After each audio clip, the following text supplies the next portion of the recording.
So let's make a start. We'll probably have a few more people join us. We had 50 people or so register for this webinar. So um, obviously a hot topic in digital agency and marketing at the moment. My name's Damien Patworth. I'm Managing Director of Globital, and I think our journey, as just an introduction for Globital, our journey with AI started probably around March last year, and when I went to Austin to support Digital Marketer in one of their partner days. I was doing a presentation on strategy for agencies, and as part of that trip, I was lucky enough to join Mark DeGrasse and Lauren Petrillo to visit Jasper out in Austin in their head office, and spoke to one of their directors. And one of the things that was through that conversation that became very clear to me is everyone was talking about generative AI. It was very, very exciting. It was the shiny object of the day, but no matter how I tried to drive the conversation, people were just talking about content. That's all that anyone talked about. And I kept trying to move the conversation along a route of strategy. How do we actually think about this more strategically? And it was impossible to shift the conversation that way. So because it was that really shiny object, and everyone, it was very loud. Everyone was talking about this amazing thing and what they've done on a tactical level so far.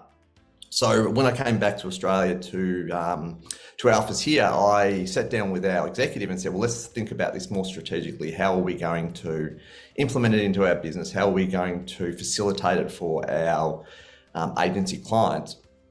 And one of the things that was important to us is that we still want stability. We want to have stable solutions. So a big part of that then is, well, we have to form partnerships with the businesses, not the businesses that are, the people trying to find a quick hack to $10,000 and then they're not here next month kind of thing. Because we want, to have a proper approach to honoring the businesses that we've already built and supporting our clients. So Jasper, obviously, one of the very first players, the leaders in generative AI. They've been around for 3 or 4 years before ChatGPT for sure. So you may have seen them before with Jervis. Jervis was one of their previous iterations. So we very early started to form a strong partnership with Jasper. And this webinar is part of the evolution of that. So with that being said, I'd just like to introduce you to Al. Al's the Director of Partner Marketing at Jasper. And Al and I have been working together for the last 3 months or so. And he has history as an agency or working in an agency, so he understands all our pain points and all the things that we're trying to do for our clients.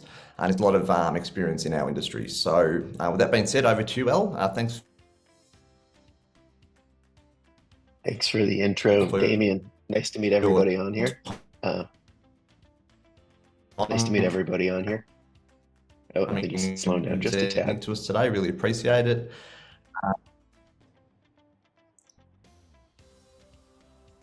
All right, I will dive in. Yeah, over to you, I will dive in. All right. I'll mute myself Cool. now so you can take it. Amazing. All right, well, thank you so much for the intro. I got some slides to walk through, so I'm going to share my screen, and then we'll go right for it. So I got a lot to share. If you have questions that pop up as I'm going through, please drop them in the chat pane. I could try to answer them along the way. I'll keep my eyes peeled on them. But yeah, thanks. Really excited to be here. There's a lot going on in the AI world right now, as you probably know. If you scan your LinkedIn feed, you go in any sort of social media feed. So I wanted to take this opportunity to really distill it down to agencies, service providers, and how generative AI can be leveraged in a meaningful way. There's a lot of change happening with the technology and the types of things it can solve for. So I wanted to kind of demystify it and provide a bit of a playbook So, you agency owners can start thinking about effective ways to integrate generative AI into your business models. Yeah, and have some really great takeaways to take back. So great, let's dive in. I got a lot to cover. So as Damien said, I'm Biedrzycki, Director Partner Marketing here at Jasper. Yeah, and I came up through the agency world. My first job out of school was actually working at a little agency here in Cambridge, Massachusetts called Scratch Marketing and Media. Right after that, I moved over to HubSpot. You may be familiar with them in the digital world, helping build their agency partner program, actually. So while I was on one side, having the agency experience at the forefront, I was able to take those learnings, bring them over to HubSpot as built those programs. Was there for nearly a decade. Moved over to Airtable for a handful of years, doing partner things as well. And now I'm at Jasper, helping figure out how we go to market with agencies and help them be more successful. So agency has been a through line my entire career. So definitely understand, your specific needs, your pain points, all that good stuff. And now with generative AI on the horizon, or actually just everywhere, not just on the horizon, I have some, really great knowledge to share with you. So now keep going. So Jasper, as Damien had alluded to, it's been around for several years. We were actually, to your point, one of the first generative AI tools before ChatGPT. We actually had access to OpenAI's API before they built ChatGPT, and I almost think we were like a proof of concept for them because they built ChatGPT. The world exploded with AI, and we had a lot of growth as well. But we soon realized that with all this opportunity for people to build a generative AI tool with OpenAI and other LLMs that were launching, APIs, so you could kind of build on top of them, we needed to really focus and focus on a specific vertical. So we picked marketing teams, or more specifically, just the marketing use case. And our most recent sort of category that we're defining and going after is this idea of a co-pilot for marketing teams, an AI-powered co-pilot for marketing teams. So we align very nicely with the marketing service provider, which is why we're doubling down and really digging into figuring out how we work with them and help them make them more successful in the world of generative AI. The one last point I'll make here too is that I think generative AI, the first V1 of this, really made people see the magic trick of, wow, you can create content real fast, and it's quite good in a lot of regards. But we're kind of looking towards phase 2 of this, especially as it pertains to the marketing use case, which is not just faster, like you can create content fast using ChatGPT, using Claude, using Jasper, but we're bringing this idea of better. Marketers care about not just producing content in droves, but making sure that that content is impactful. It's driving bottom line business goals, etc. So that's really where we're focusing on as we talk about some of this stuff. So I'm going to cover today a couple points. First, just talk broadly about generative AI. AI is thrown around a lot as a phrase. So I want to put a line in the sand for what we mean when we say generative AI, just so we're not conflating phrases. Talk about the marketing industry disruption that's happening with generative AI, the service provider disruption as a result of that, and then walk through a playbook you could start thinking about when generative AI comes on the table. Then we can move on to Q&A and some next steps and resources. A fun fact, all imagery in this deck was created using Jasper art. So I put in prompts. It's a really great way when you're building a slide deck to leverage Jasper, because I'm always looking for imagery, and just having Jasper open in a separate tab and just asking for what I would like makes it a lot easier to put together a slide deck. So fun fact. All right, first, what is generative AI? It's artificial intelligence capable of generating text, images, or other media using generative models. So there's lots of different types of AI, but the one that you're probably most familiar with, just given the explosion of ChatGPT, is generative AI. And on the right here, you kind of see the UI of Jasper typing in a prompt and kind of getting back a very meta piece of content here about creating an outline for a presentation. So used it, to kind of prompt the outline for this as well. So it's very, it's very applicable to, putting together content in this type of medium. There's an explosion of tools too, right? That do generative AI, and they're starting to kind of bundle them in categories. So you look at text, video, image, code, speech, and this was taken at the beginning of the year. I imagine this logo chart is probably twice the size, if not more than that right now. So there are a lot of tools out there. People are starting to see the value of it and are trying to carve out a niche for what they can specialize in and go to market with. What's nice is we are under the marketing hub right here, and this is where we're really doubling down. So it's nice to see us being categorized there. I didn't build this chart. I found it online. So it's nice to see that. But as you can see, there's a lot of tools being launched and a lot of different logos being created as a result. So generative AI is, disrupting marketing because it allows you to create content again faster. It's changing a lot of different things. So I bucketed a couple things here that it's helping implicate with benefits, opportunities, and limitations. So we'll dig into the benefits first. There's three main ones that we're starting to see with generative AI. You wrap your head around it. It's making folks more efficient. So, when it comes to marketing, a big component of that is creating content for a targeted audience.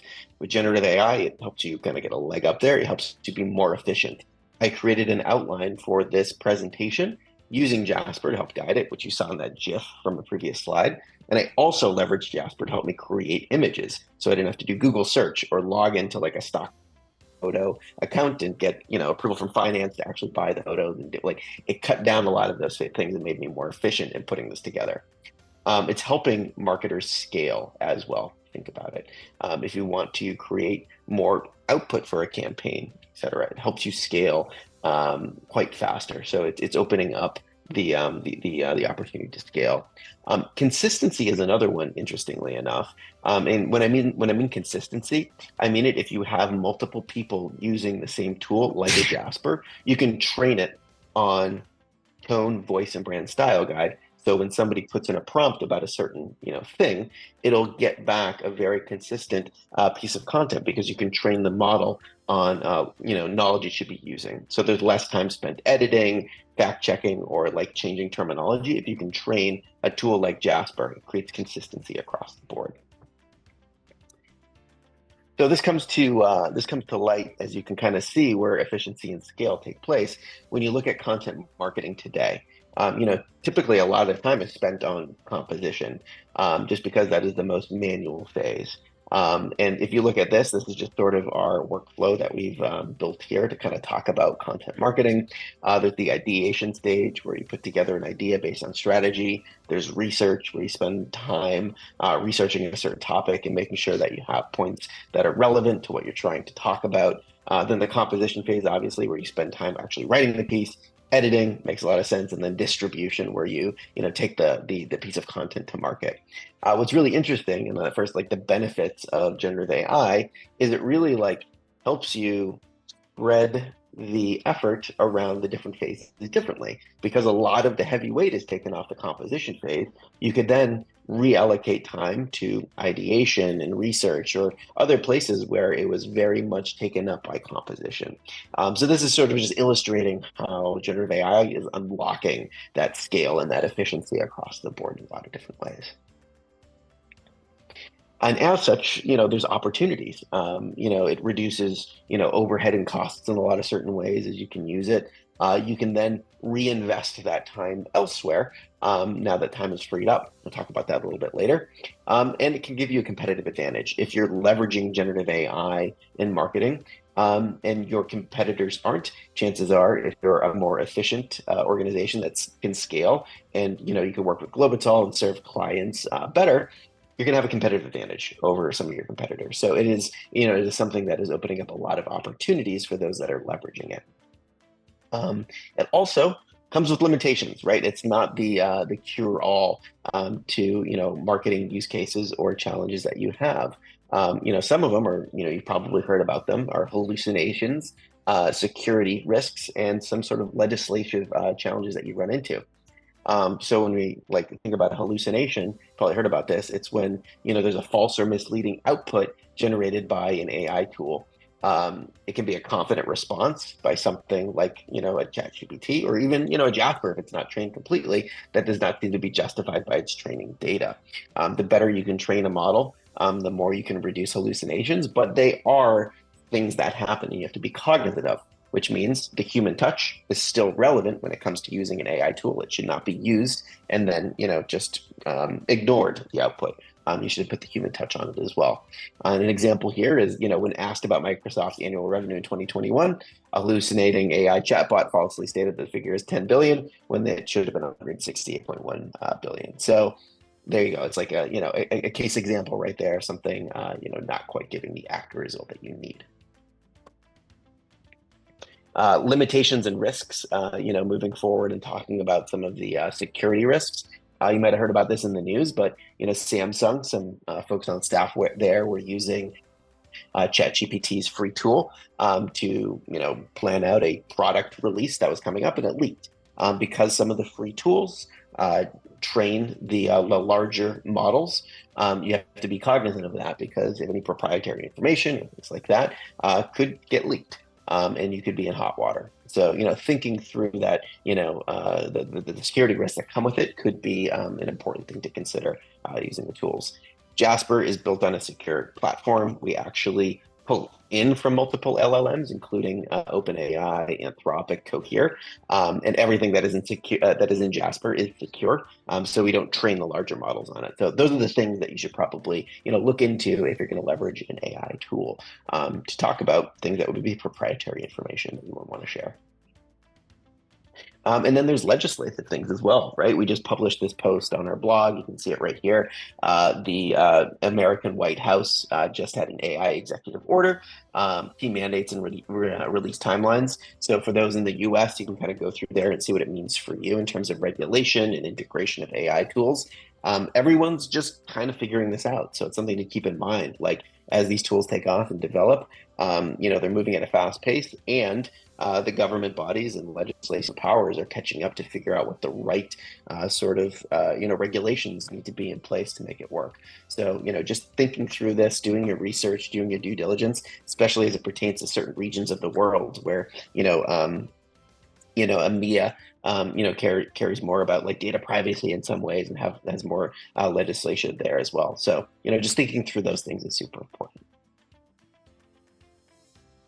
Cool. But what does generative AI mean for marketing agencies? So, we talked about it can make marketers, more efficient.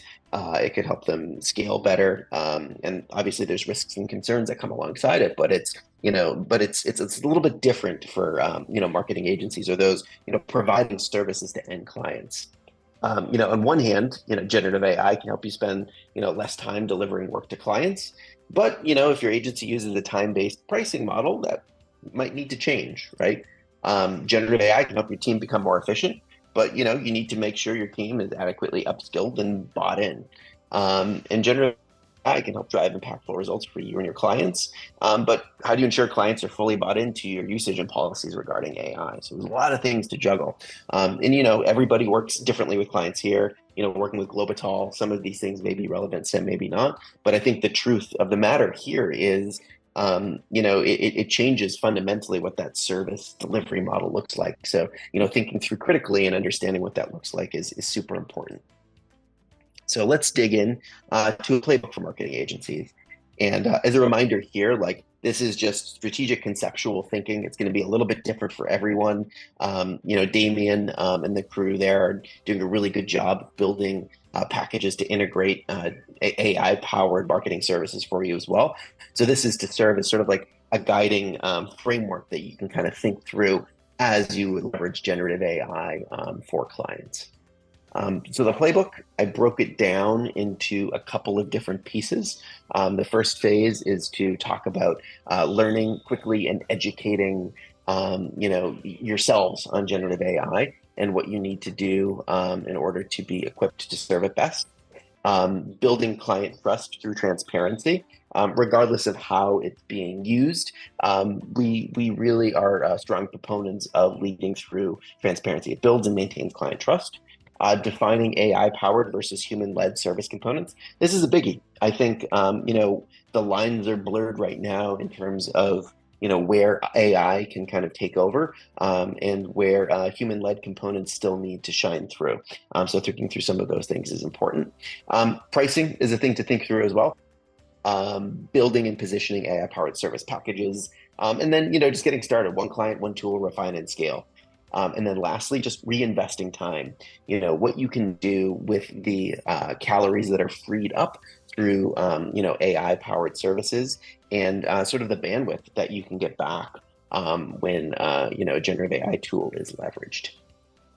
So learn quickly and educate. The space is moving fast.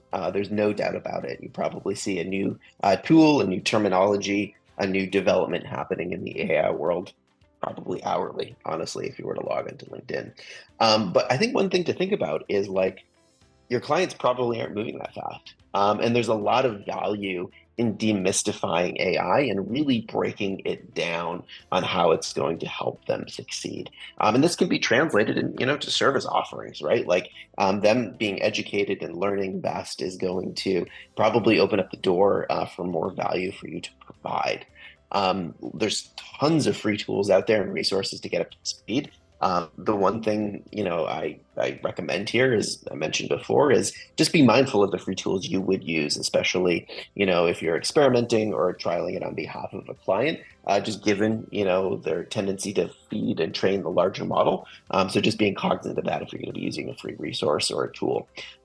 One thing that we have on our end too is just some high level education on generative AI, how generative AI works, prompt design, and navigating generative AI limitations in your business as free academy courses in our academy portal. So definitely something you can kind of check up on, get certified in, and learn a bit more if you're interested. One thing I'd recommend too is start thinking about how you get your team bought in and trained on AI tools, so they can speak effectively to them if they get questions or they want to learn how they can do it better. And then, just experiment and discover. Try things out, see what the limitations are of different platforms and what outputs you get. But honestly, don't lose sight of basic business utility. I think it's so easy to get caught up in like, whoa, AI can like make this really cool video image of doing this thing, and wow, it's going to blow your mind. But it's like, yeah, but again, your clients probably aren't, thinking about that stuff. How do we tie this back to what's going to make them successful based on their business goals? So, it's really exciting that it's moving that fast, but just don't lose sight of that, basic business utility that you're trying to do for them. Build client trust through transparency. Generative AI can feel like a cheat code. I know I felt like that way when I first tried some of these tools, but we strongly advise against hiding its usage. So being upfront, transparent. One thing that we recommend and that we require our solution partners to do is to develop and publish an acceptable AI usage policy. We have a template you can kind of check out, use if you're interested in learning more.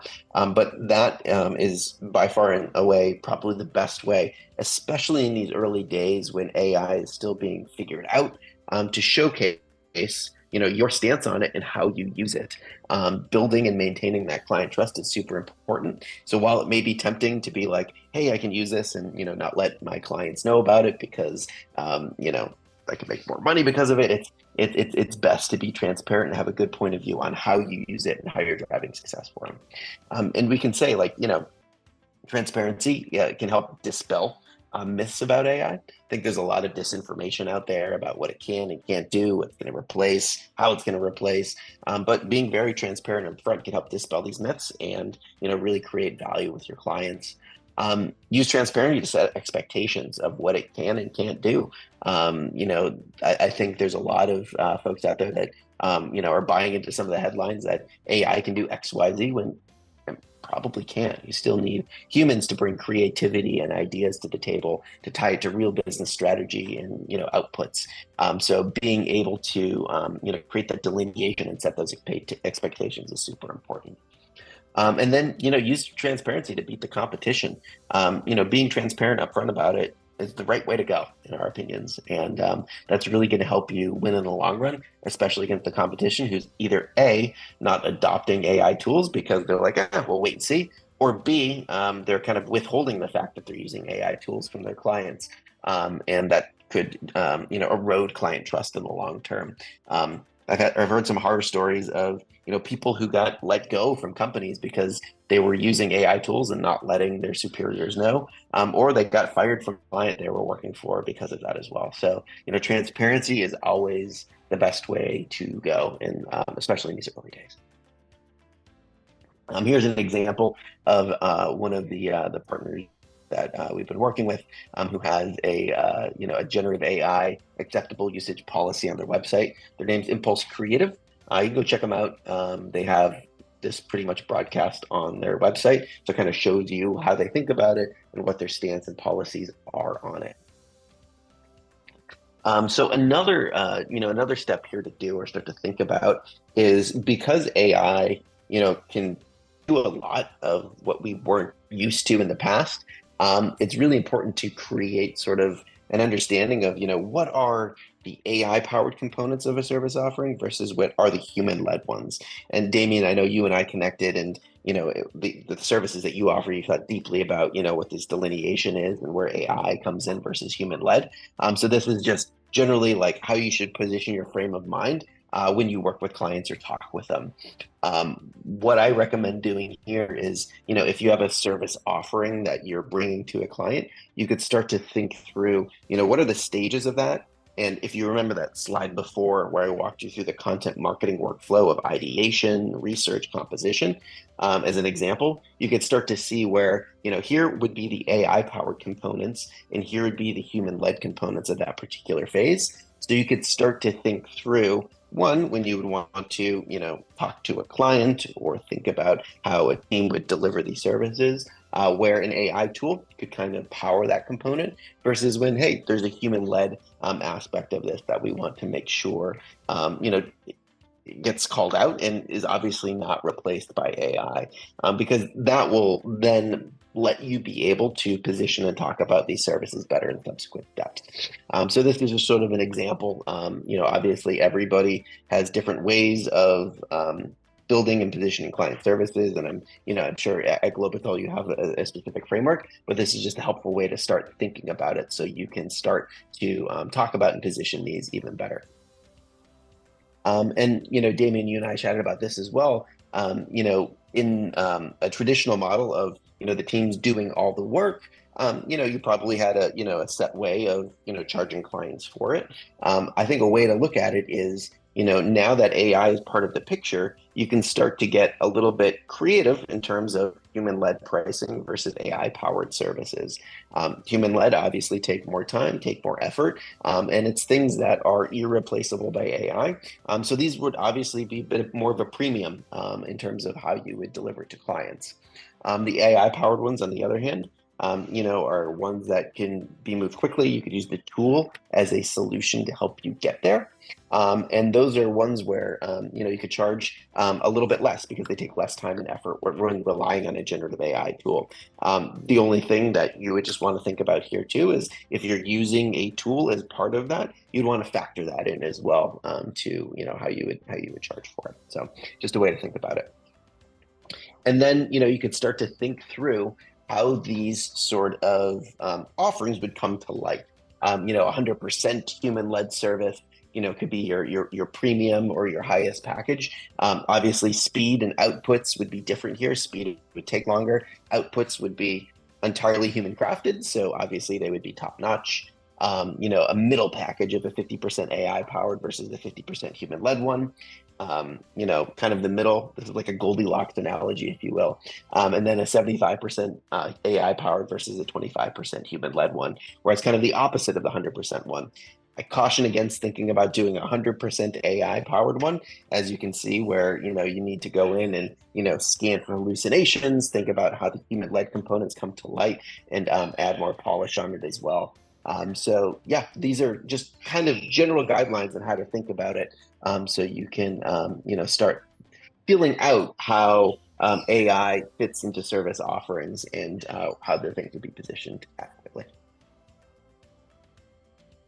And then there's obviously an opportunity here to think about where ancillary service offerings come to light. Damien, I'm sure you're thinking about some of these as well, where you could augment, especially when it comes to Jasper, which is we're building a marketing copilot, but there's ways here that you can kind of build around that to offer even more additional services.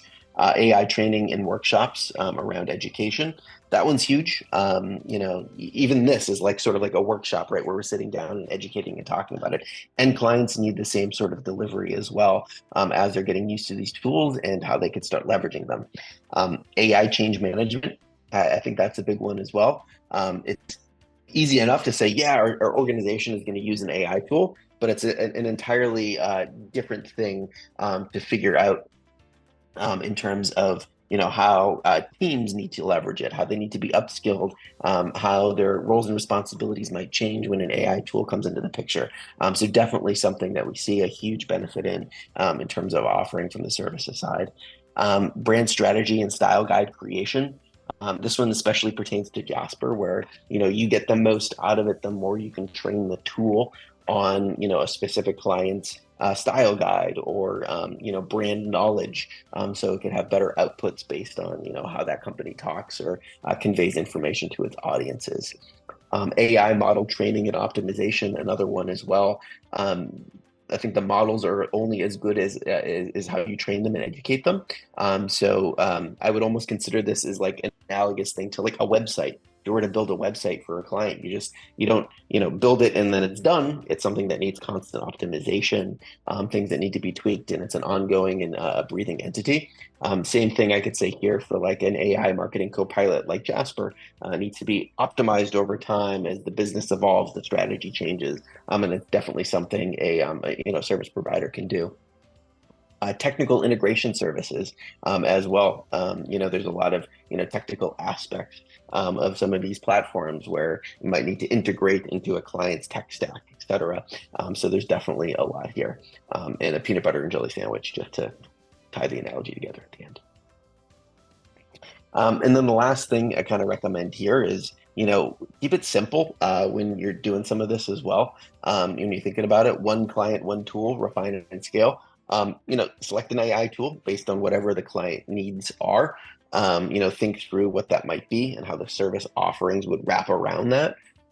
Choose a best fit client. So one that would be, open to the usage of AI, willing to explore more, is on board with the concept of leveraging it for a marketing initiative. Pilot a project with them. I've seen organizations who just roll this out way too fast and don't really start small and scale it. And I caution against that. Like, I think as exciting as people want to like transform into this like AI powered organization, it takes time, and it's going to be unique experience for everybody. So starting with like one client, a pilot project and early adoption, rolling it out is probably a great way to approach it. And then you can move on to, full scale integration expansion, moving across different clients, thinking about how that, model replicates itself across different types of organizations in your book of business. But yeah, I think that starting, so kind of like nail it and then scale it, I think is a good way to think about it. And then lastly, like, the benefit of AI is it just, it frees up a lot of time. It makes you be more efficient. Working with Globital, I'm sure, it's going to up your efficiency. So there's ways to start thinking about how you take that efficiency and reinvest it in other areas of the organization. So, either acquiring new clients, investing in existing ones, spending more time with them, or figuring out how you can, strengthen that relationship. Upselling existing clients, especially if AI could be a component of that upsell. Upskilling your team. I think it's actually probably a requirement here too. Is like you should be spending that time upskilling your team and helping them learn more about AI and what they should be doing to learn more about it. Exploring new business opportunities and innovation experimentation. So I think the idea here is it's going to free up time, bandwidth, efficiencies, et cetera. So like, how can you start thinking through where that goes to, reinvest in different areas? Cool. So I spoke for about half an hour. So hopefully that was chock full of some hopefully valuable information. Next steps and resources. You can learn more about AI for marketing with Jasper Academy. So I shared some of the courses there that could be helpful as you kind of, move along in your journey. Globital can obviously help you with AI-powered content services for clients. Damien kind of gave me the rundown there. So that's great. I think they're a great partner. That's bringing us in to talk about some of this stuff. So some really great stuff there. And we have, obviously we're building partner programming and resources and education as well. So, feel free to check it out. Reach out to me with any questions. Good luck. There's a lot to learn out of there. And I just realized, well, didn't just realize, but it's pretty coincidental. My name is Al. It looks like AI. So it's a nice through line there as we kind of wrap this up. So cool. Thank you, Yeah, everybody. thanks, Al. So, I mean, when I think about us as digital agencies or marketing companies, one of the things that I think about is how did our industry get here? And maybe Al, you can stop sharing your screen so we can sort of talk more as a group sort of thing. But yeah, how did we get here as an industry? And what I think about is the plumber, for example, who is still sending his invoices out at 10:30 at night because he's so busy. He can't afford the time to learn about digital marketing, let alone implement it himself. Or the dentist. My dentist recently has done well enough that he's got now 6 dentists in his practice, and he's bought the whole building, and now he's a landlord. He doesn't want to do digital marketing either, so he outsources to a digital agency. It's all time and expertise. And this won't change. Businesses come to agencies of whatever kind because they don't have the time to invest in the skills and they don't have the time to implement. And AI will be no different. So I think as in business, we're all in fulfillment. We do fulfillment. An agency does fulfillment and marketing for their clients, and we as a white label partner agency, we do fulfillment on your behalf. I think this is, as far as AI disruption in our industry, this won't change. There's always going to be a need for fulfillment. We just have to think about where things are going to shift to, and then make sure we're positioned there. So, I'm actually quite excited about where AI. I know there's elements of fear in our industry that'll take over or take our jobs, and I don't think it will. I think things will shift, and we just have to, move forward with a front foot and make sure we understand what's going on, and be, local experts in this field, and make sure we become known as the people that know what's going on. And part of that's the transparency, obviously. So I'm actually really excited where we're going, which is why we're starting to bring these resources and these sessions to you guys. So thanks, Al, AIL, for your time today. A couple of things with the next steps, if you'd like to look into this a bit deeper. So one, obviously, Leanne just posted in the chat a link for to go and suss out Jasper and what they do. I think there's a 7-day free trial if you want to have a look. And as Al mentioned, we already have implemented a lot of the Jasper processes to create AI assisted content. And the way we work there is basically AI assisted gives us gives you like digital agencies a 30% discount on the human powered. So our human powered ones, we left the price as it was, and just because of the time we save with the content creation, we do shift time into the research and shift time into the publishing and the formatting, that kind of stuff. But there's a 30% discount on the human produced content, which we worked out through hours at the desk. So there was logic behind that. But if you mentioned that if you'd like to have a look at that, and you mentioned you came along today or you watched the replay, we're happy to give you 3 complimentary pieces to suss it out. So Leanne, do you want to unmute? You've got a few things to say. Yeah, we've got a couple of questions in here for Al, so Beautiful. just wanted to forward those through to you in the chat. Let's go. I could dive into them if Yeah. Okay. Cool. So the first one from Felipe. So what is the difference between Jasper and ChatGPT or any other AI service, and why is ChatGPT the most popular AI service if Jasper was first? Ooh, shots fired on the second one. I'll walk through both. So I would say the difference between Jasper and ChatGPT is we are focusing on the marketing use case. So what that means is, when I talked at the very beginning about not just faster but better, we're introducing closed loop reporting on how the content is performing to better train Jasper on how to write subsequent content based on past content's performance. So starting to think through what marketers care about, not just like, asking the prompt, getting something out of it. It's just like, hey, can it actually learn from how that content performed to better inform content production in the future? So that's one thing. The other is training on brand, tone, and voice. I think with some of the updates that ChatGPT just rolled out with integrating it to Google Drive, you can kind of get some of that same functionality. But we're really going to be doubling down on that with our knowledge base, allowing folks to upload and ingest style guides, terminology, things that brands and marketers care about, more so than a ChatGPT, which is more broad in terms of function and use case. So I kind of think of it like, ChatGPT is a little bit like a restaurant buffet where you can kind of go and get surface level stuff. But if you want like, an Italian restaurant that specializes in it, for us, it's like the marketing use case, you'll go to us. So I think we're solving for marketing teams where ChatGPT is a little bit broader. To your second question, why is ChatGPT the most popular AI service if Jasper was first? It's a good question. I think it probably pertains to the fact that we were built on OpenAI's LLM. And when they built ChatGPT, they had the entire jurisdiction to just promote that and take off.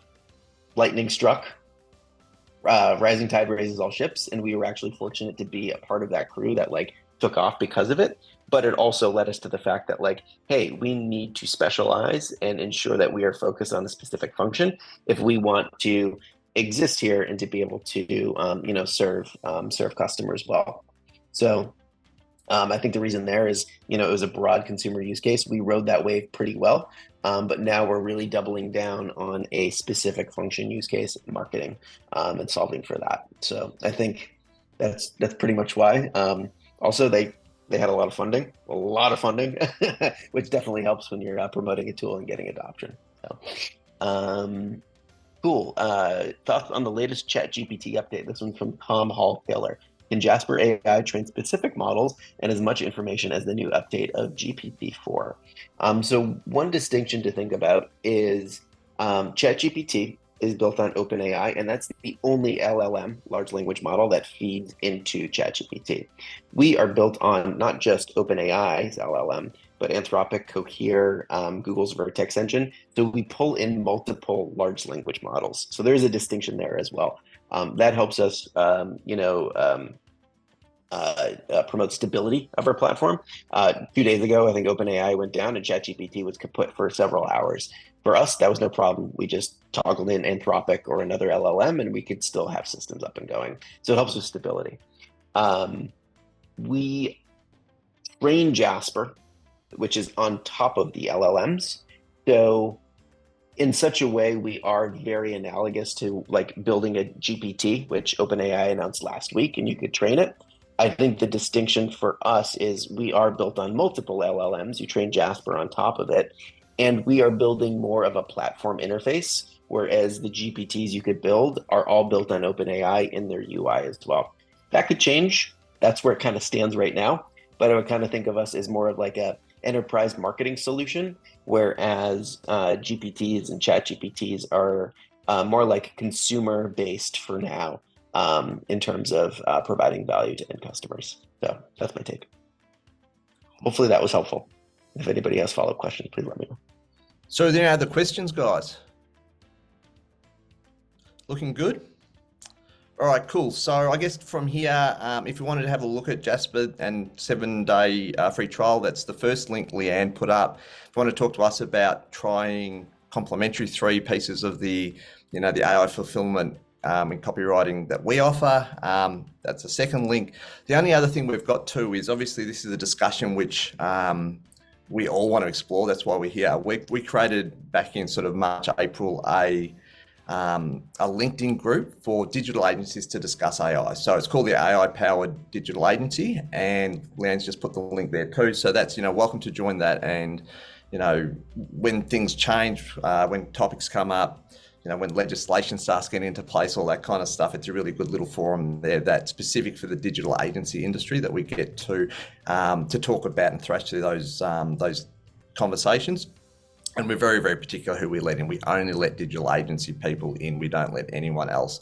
We've knocked back a lot of business coaches. We've knocked back a lot of AI consultants and AI developers and AI this and AI that who all want to jump in and sell to our industry. So we're really just keeping on, focus on the topics that are really, specific to us.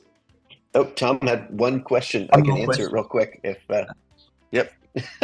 Would you say automating AI? I'm going to read that as Al generation. Would you say automating AI generation is possible at this point? Example, the use of agents working together to produce outputs on demand while the agency owner focuses on other activities in the business. I would say it's possible. Would I say it's 100% foolproof and, 100% like business utility? No, I think you could probably string something together right now and get some good outputs. But I think right now it's like so early on to be able to have the right governance in place to ensure that it's doing all the right things. You probably need to monitor over that. So I would caution against going fully AI autonomous and still have that human input and element and oversight into this as well. I think the high level here, or like the defining point is like, AI is a tool. It's not like the solution, the 100% solution to it. You should look at it as a tool to be used to solve use cases. That's my take. So that all being said, huge thanks, Al, for coming and taking the time to present to our audience here at Globital. I hope everyone got a lot of value from it. We'll send a follow-up email with the replay, that kind of stuff, to have a look also. But thanks for coming, everyone.